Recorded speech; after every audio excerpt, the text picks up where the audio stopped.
Alright guys, good morning. We have had a pretty eventful time getting into the blind this morning.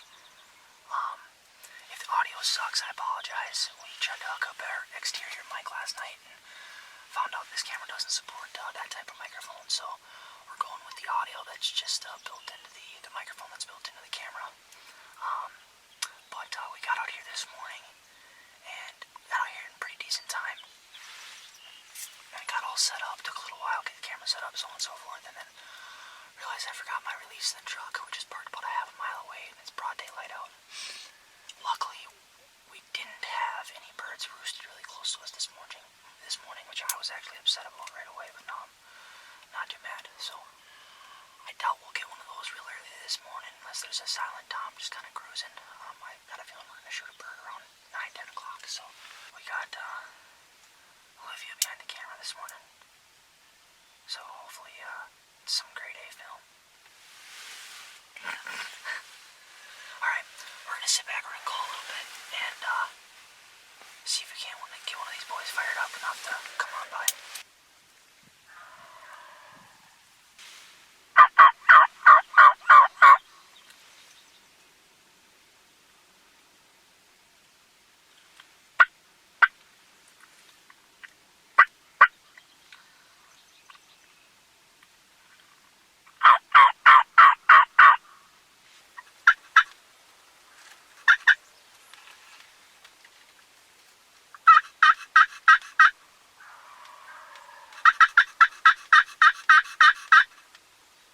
We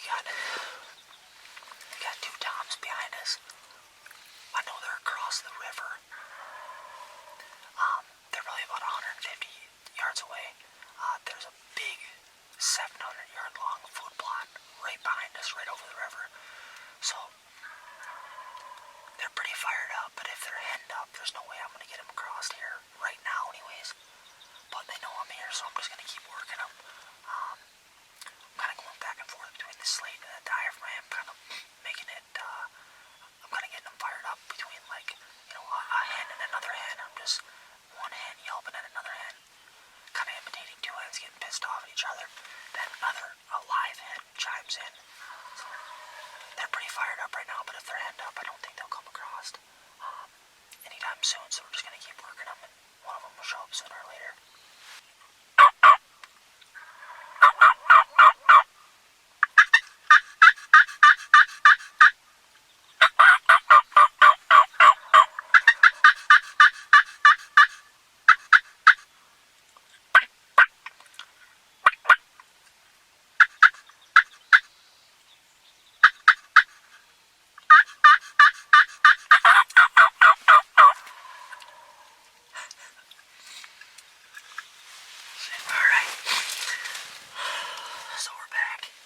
Actually, we haven't gone anywhere. We've still got these two birds behind us. Two birds behind us are gobbling like crazy still. It's about 8:10 right now. It's still those two same toms. They will not move. Been calling on and off to them every 5-10 minutes or so. They hammer right back right away. I just can't get them to move, so I'm assuming they're henned up like we figured early this morning. So we're just kind of trying to stay warm, stay tucked in, because there's no way. I've hunted this property around for quite a few years, and if you get up and move, you end up seeing the bird 100 yards away, and then you're busted and it's too late. So we're gonna sit tight, and I brought some banana bread. It was made by a man named Jorge. He put cinnamon on it. It's the best banana bread I've ever had in my life. Not even kidding you right now. Well, also, we got a shout out to Yeti. Because my coffee, steaming hot, baby. I'd show you, but my hands are full with banana bread. Stay tuned. There's turkeys amidst.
on.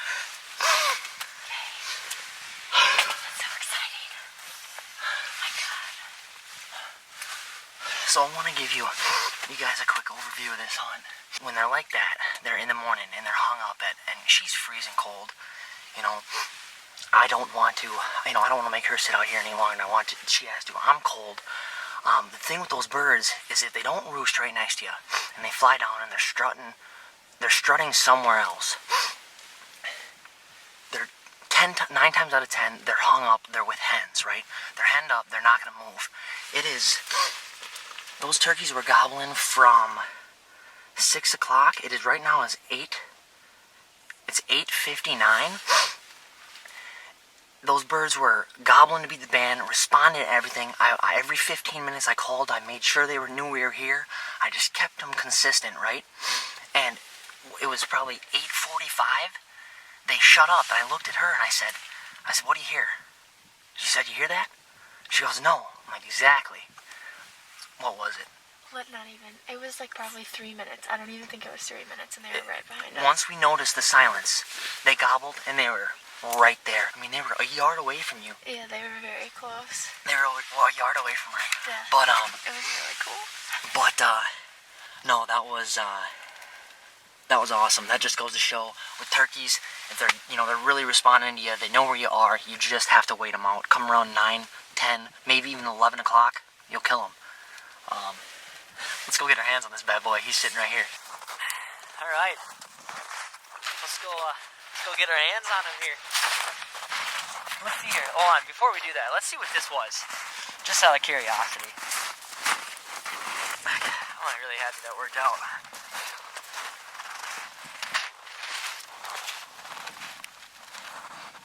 Nine yards. Try to keep it nice and tight. Here's our first shot. I'm actually kind of curious to watch the film and take a look at the bird because the arrow looks good. The shot looks good to me. He might have fell over 20 yards that way when he kept walking, or he might have went another 300. Who knows? So I put that second arrow in him just to be safe. But the first shot I thought was good. He's got blood here. He's got blood here. He's showing blood here. The good thing is it snowed, so we would have been able to trail him. And then the second shot, I believe he was standing right here, if I'm not mistaken. Oh, look, yeah. The second shot, I noticed the arrow kind of acted funny when I shot him. I must have hit his wing bone from the side because it busted the broadhead off. That's awesome. Got a nice beard on him. Yeah, he's got a nice beard on him. See what his spurs look like here.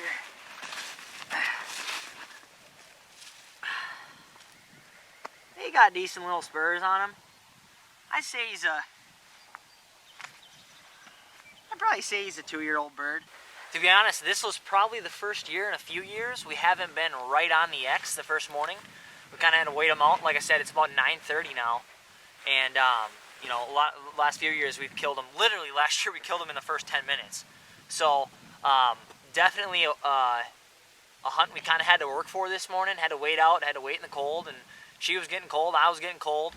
But definitely worth it.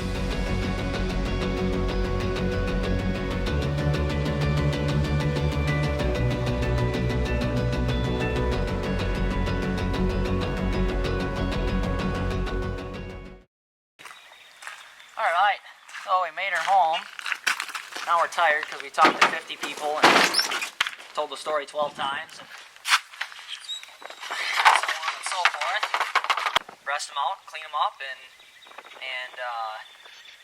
set the fan. I'll show that too. I'll grab the other camera here and I'll make sure I show you guys how I set the fan if you guys want to do that with your own bird. I think I will save 1 foot as well. He doesn't have the biggest spurs on him as well, but I just like it. I think it looks cool. So maybe I'll save both just for the heck of it. My mother already came out. She looked at it. It's a turkey. She showed my nephew. He's excited. But yeah, so that's what I know about that. I'll probably see you guys next time after I had the bird cleaned and I'm setting the fan. I'll show you guys how to do that. So, see you in the next clip.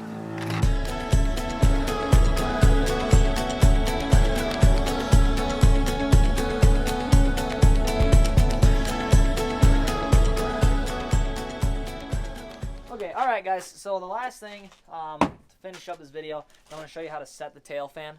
So you can come over here. So you can see on this tail fan already, I've cut most of the meat off. It looks like there's still quite a bit on there, obviously, because some of it's in with it's what holds the feathers together. So I don't want to cut all of it away, just as much as I can with keeping the integrity of the fan. I've used this piece of cardboard for probably 4 years. So what you do, and we're just going to use 2 screws for now. And I'll kind of tell you how I'm going to finish it when I get it off the tailgate here. I'm going to put in 1 screw into the cardboard, just like this.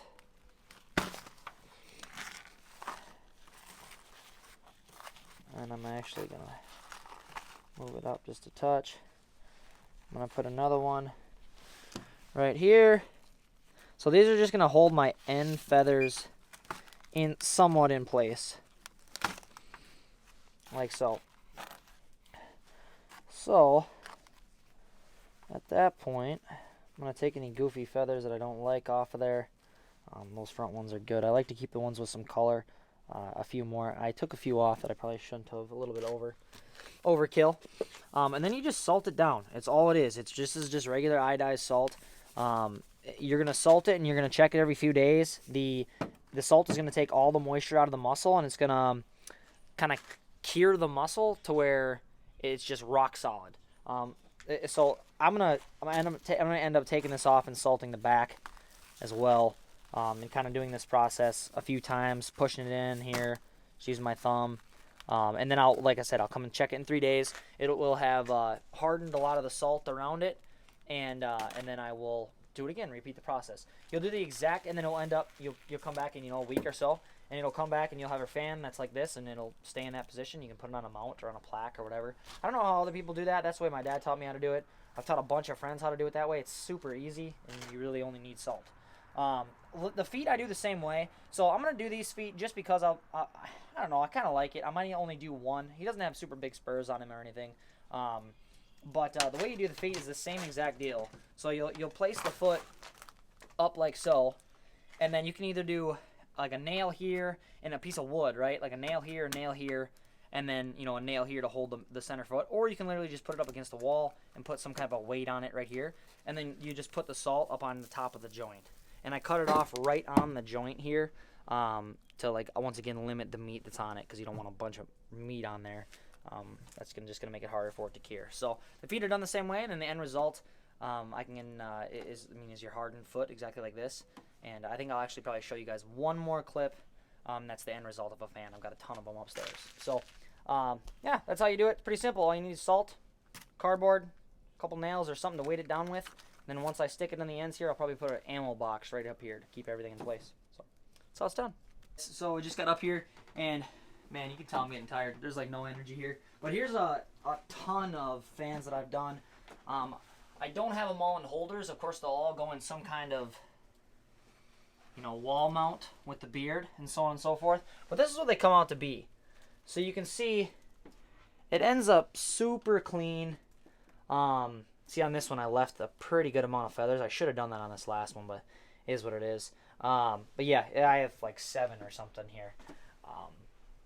And it keeps them forever. So they never get bad, they never get old. So the only last thing, and here's the feet as well. So you can see this one had some freaking awesome spurs on him. So I kept this foot. Once again, these will go on a mount. I've seen a couple cool different ways to do this. But these spurs are awesome. This is probably my biggest bird to date. This one here, shot 2 years ago, with a bow as well. But the last thing I didn't mention is the beard. Now I should have showed you guys how to pull this out, because I used to cut it out. I always used to cut it, just try and get it as clean as I could.